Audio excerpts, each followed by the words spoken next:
All right, so I've been using the Samsung Galaxy Z Flip 7 for the past month, and I gotta tell you, I think this is being slept on.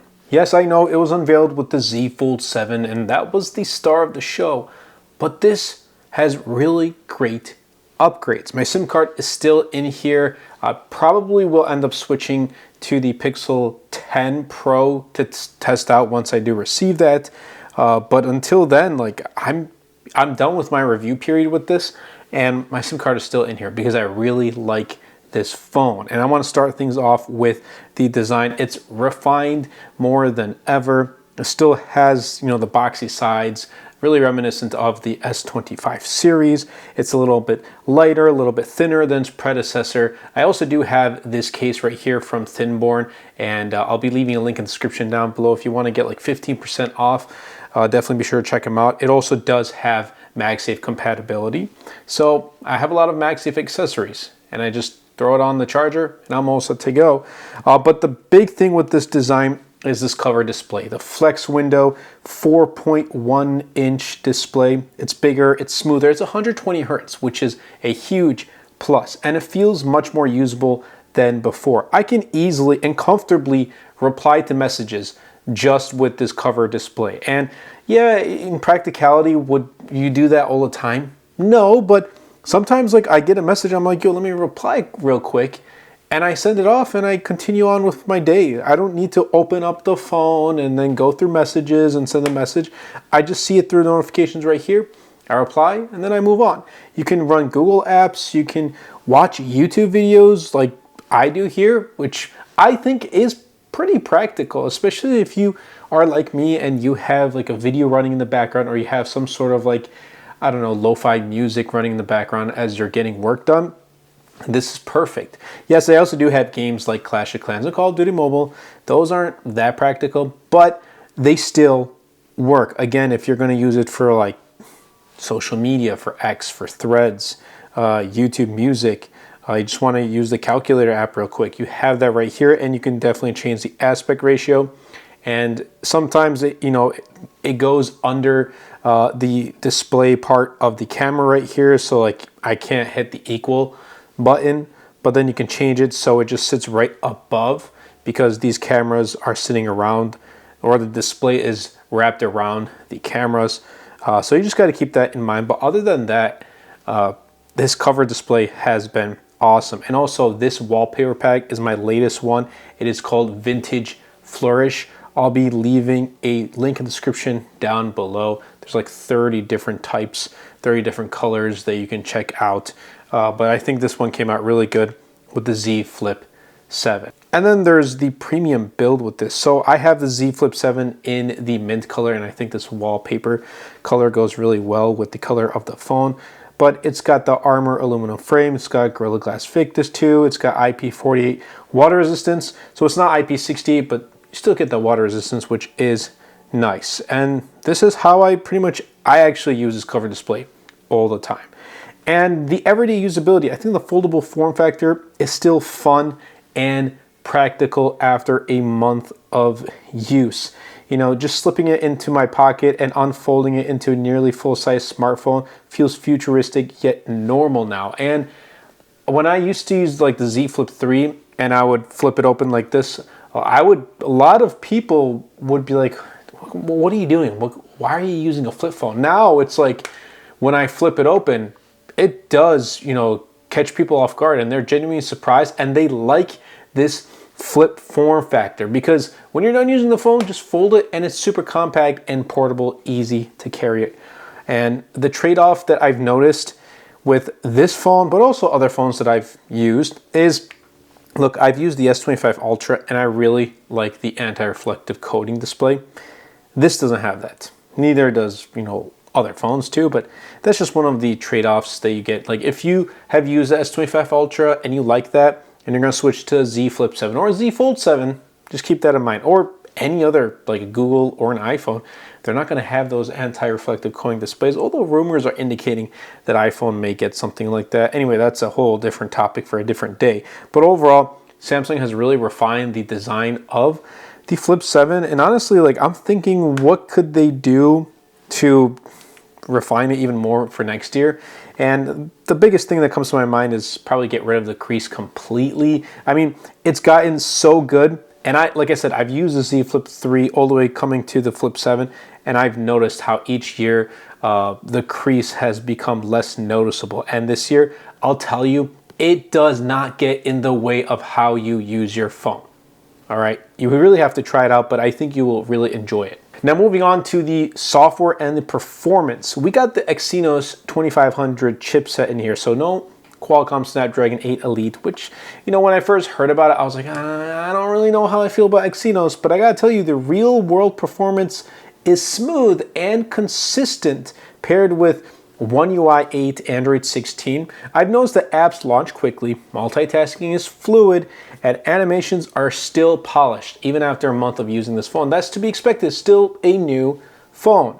But the thing with Exynos is, like, I haven't had the greatest experience using Exynos powered devices, specifically with like the Samsung Galaxy A50 series, but this has been great. I haven't noticed any difference when comparing this to the Z Fold 7, and that has a Snapdragon 8 Elite. Yeah, if you put it, you know, numbers and benchmarks, this is not going to perform as well. But on a day-to-day performance, many people who are picking this up don't really care about that. As long as it's fast, it's fluid, it's smooth, and it doesn't lag, that's really all they care about. And that's what you get with the Z Flip 7. And then you get the, you know, all the new Galaxy AI features.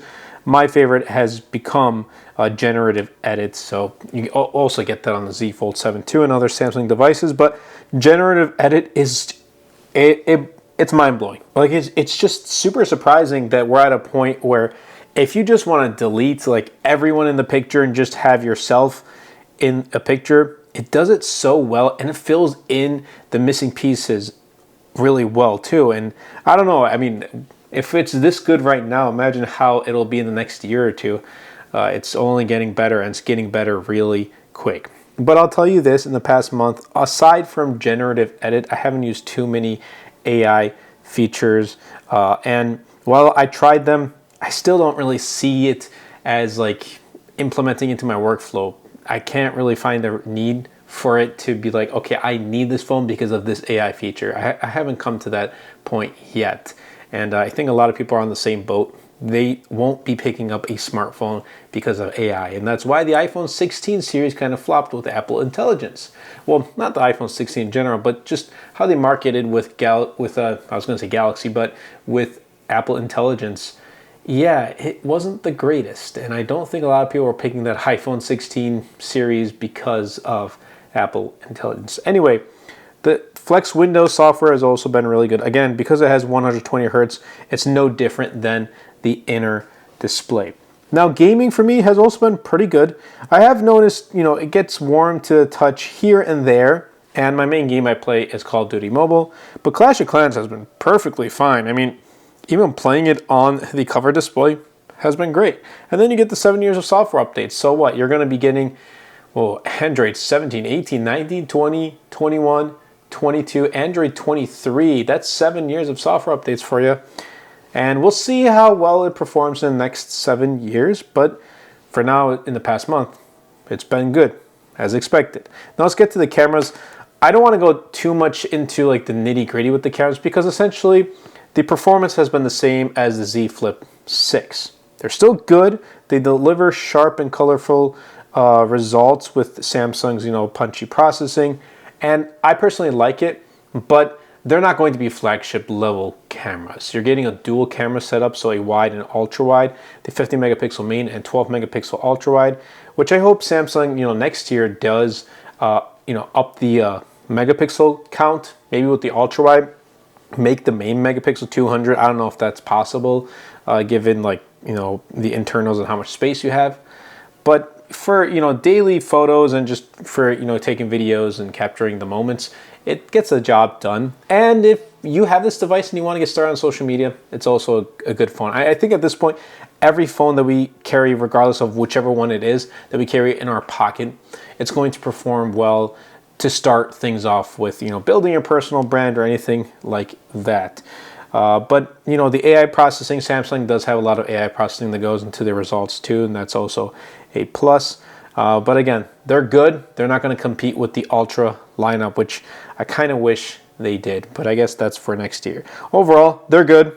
They get the job done, but don't expect too much. Don't have high hopes for the cameras on the Z Flip 7. Now, the battery life is really good.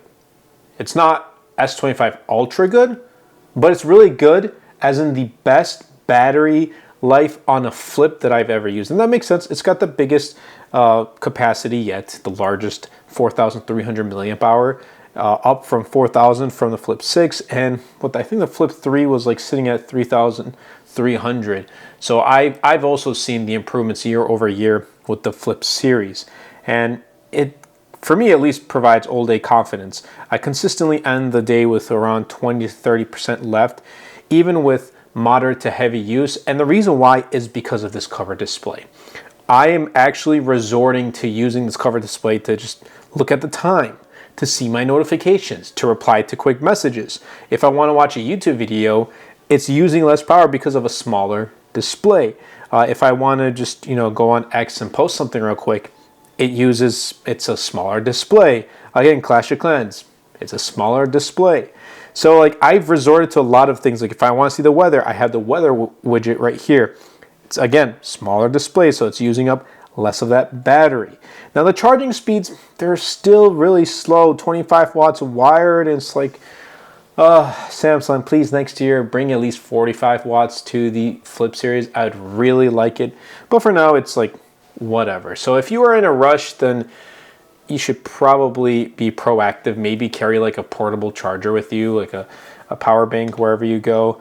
This one is from Ugreen. If you guys want to check it out, I'll try to find a link to this and leave in the description down below. 25,000 milliamp hour. So it's got two ports essentially right here, and I'll kind of focus right there, but 140 watts with the in and out, and then 100 right here with in and out number 2.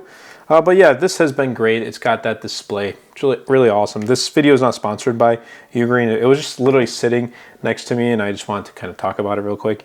But anyway, moving on. The battery life overall has been really good. And if anyone who's used the Galaxy S25 or, I don't know, like the Pixel 9, whatever the case may be, you're going to get pretty similar battery life with this. Like, it's genuinely reliable. I'll put it that way. And to wrap things up with the pricing. So the launch price is $10.99 for 256 gigs and 12 gigs of RAM. That's a plus, having 12 gigs of RAM. And it holds steady as the most approachable foldable, if you ask me. Less than the Fold 7 or the Pixel 9 Pro, or at this point the Pixel 10 Pro Fold. But I think it does give you the most value of a foldable experience. Like practicality wise, I feel like more people are gonna kind of sway towards a flip rather than a fold, at least right now, and price, it plays a huge role in that. $10.99 is expensive. So is $18.99 and $19.99 for like the folds. Like $1,800, $2,000 is really expensive. So when you put those prices side by side, and someone is going to make a choice between the two, and if price is a huge factor for them, they're probably going to end up resorting to a Flip 7. Now, Samsung has also had some really great trade-in deals, and during the pre-order period, I made use of trading in my Flip 6 for the Flip 7, and I know within the coming months, these devices will consistently go on sale. So I like to say this, especially with Samsung devices, if you're not in a rush, don't pick it up at launch. Wait for these devices to go on sale.